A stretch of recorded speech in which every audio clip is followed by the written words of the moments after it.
All right, guys, let's go and get started here. Gonna make this a pretty quick video. So we have an update with our severe weather potential active pattern coming up here for the end of this upcoming week. We are currently sitting at Sunday, April 21st. Looking ahead 6, 7 days towards next weekend, Friday, Saturday, Sunday, Monday time frame. Still looking towards that time frame here for severe weather potential and also just an active pattern in general. So let's go ahead and dive in, break this down. Looking at our updated SPC guidance, we have really no change to what we saw yesterday. They are still highlighting the western part of Illinois here in a level 2 out of 5 risk, with 5 being the highest. Level 2 would be a slight risk, known as a slight risk here in yellow there. And then that's going to be again for this upcoming Friday. That's the only risk that we see the SPC highlighting here. We're still waiting for them to have a little more confidence in areas to issue new outlooks and stuff like that. But we can give you guys a little bit more of a breakdown with the latest models and stuff like that. Look at the regional outlook here. It does extend over into Iowa, Missouri, Kansas, Nebraska, Oklahoma, or Arkansas there as well. This is going to be for Friday. But overall, just looking at the Illinois area for this Friday period, we could see this extended further north into Wisconsin, Minnesota, stuff like that. Well, keep an eye on that. But overall, that's your highest risk right now for Friday. But that's the only risk that we see from the SPC for this time frame. Let's go ahead and dive into some models here and maybe take a peek at the future. So looking at the temperatures and also our low pressure system, stuff like that. Going into the weekend, or the week, should I say, about 50s or so in the area today across the region. It's going to be a pretty cooler type of start to the week here. Even Michigan, Wisconsin getting a couple free. There's actually a freeze warning tonight for parts of Michigan and as well as Indiana, Ohio, and Illinois there. So freeze warnings or freeze watches, I believe, are in effect for the next couple of nights here for parts of the Midwest. But as you get in toward the Thursday, Friday time frame, you see a return of the warmth. We're talking probably more like 60s. And then Friday is that day, the first day, should I say, to start watching here. We see a low pressure system out in the plains move toward the area on Friday. It draws a warm front across the area. That's why we see that severe risk in place for Friday. Moving into Saturday, we see that low pressure move north. A warm front is then draped across Michigan. So areas like Michigan, Indiana, Ohio, Illinois getting back in the warm sector for that.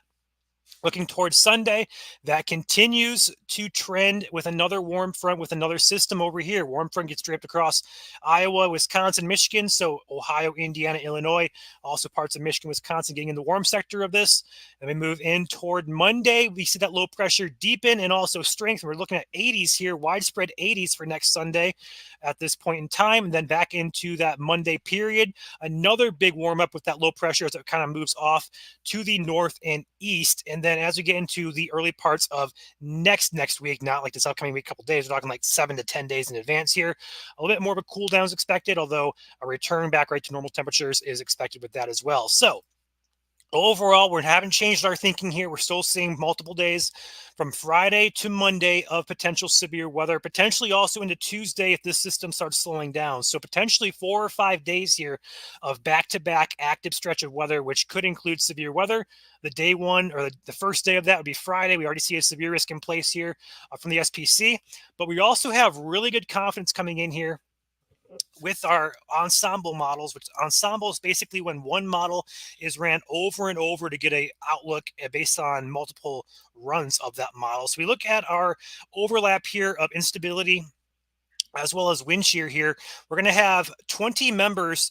Each model is one member, or each time the models ran is called a member. So we have 20 members here showing us what they are inputting, or what they're outputting, should I say.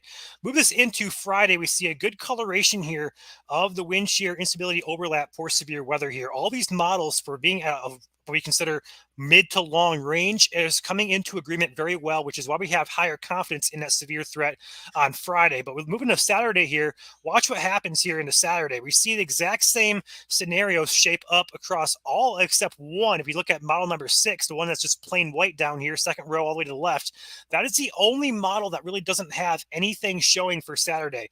Moving into Sunday here, looking at the exact same picture here, all these models are showing a good overlap of the general same areas here of wind shear and instability. So that's the day, third day in a row there of that. And moving to Monday as well, we see an almost identical pattern here into Monday, where all these models, except a few of these, looking at 17 and 9 in particular, don't really show much anything. So the bigger takeaway from this is the active pattern is continuing to show on models. It is showing up not only on deterministic single model runs, but also the ensemble members. We have multiple models showing and indicating this as well. This is a GEFS model, the global forecast system. We also have the European to look at. The European is more so on board with one or 2 days of potential severe weather here, but overall pattern of activity still exists there, Friday to Sunday, potentially Monday and Tuesday as well. And with that being said, that is all we have to share with you guys right now. Right now, I see you guys checking in from your areas. So, Dennis, how's Cleveland look for severe storms coming up? I would say Cleveland has a good shot, although I don't want to get specific on areas just yet, just because we are still in that 6 to 10 day time frame. As we get closer to, say, Tuesday or Wednesday, we'll have some better ideas of where we could be talking severe weather. Right now, it's just a little bit too far in advance. If I had to guess, though, judging by what I'm seeing here, Cleveland would have a risk potentially multiple days. Judy, the same goes for you. I think everybody here in the region does have that risk here, whether in Wisconsin, Michigan, Ohio, Indiana, Illinois. If we look at these models, they are showing a good overlap of instability and storm fuel and wind shear here to get cranking, no matter, again, if you're Wisconsin, Michigan, Ohio, Indiana, Illinois. At some point between Friday and we're going to say Tuesday, you guys have a shot at least of some storms here at this point in time. Although details on exact hazards, if they're going to be severe, just general rain, all those exact details are going to come into focus later on. But right now, the activity here, it definitely shows a 4 or 5 day stretch here for the entire region of potential severe weather here, but mainly just rain and storms for sure.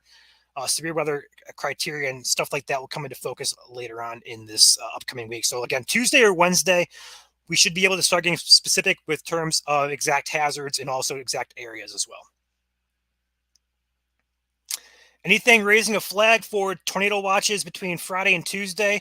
It depends on where you're at. If you are going to be in the prime areas, which could be 1 or 2 states in the region per day, or it could be all 5 states. I don't know yet. But this type of setup here, we're getting these low pressure systems. They do usually support an all hazard type of situation. So I do think there's a shot at a few watches of the tornado watch type upcoming during this period. It's just going to be a matter of where exactly at this point. That's going to be coming into focus later on. Like we can tell you guys all day that the pattern's trending active, which is what we're doing here. But when you guys talk about specific things, 6 to 10 days out, it's a little bit harder to get specific. We can get a general idea, but exact area stuff like that, it's just kind of impossible at this point. So expect that to come into focus by Wednesday or Thursday. Thursday at the latest, we'll say. No problem, Judy.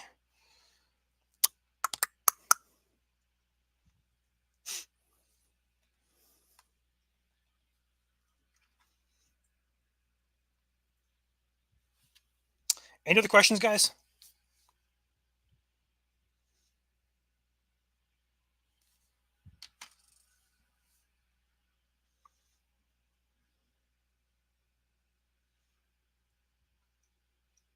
All right, I don't see any other questions coming in, so I'm going to hop off here. Expect another live update tomorrow. Although I will say I do have wisdom teeth surgery tomorrow, so you guys may not get a live stream or a video tomorrow. So depending on how I feel, but right now I do plan to update some form, whether it's a live stream or a post on the pages about the pattern. Expect something tomorrow from me. Otherwise, stay tuned. I'll be back live probably Tuesday or Wednesday, depending on how my mouth feels. But overall, thanks guys for watching.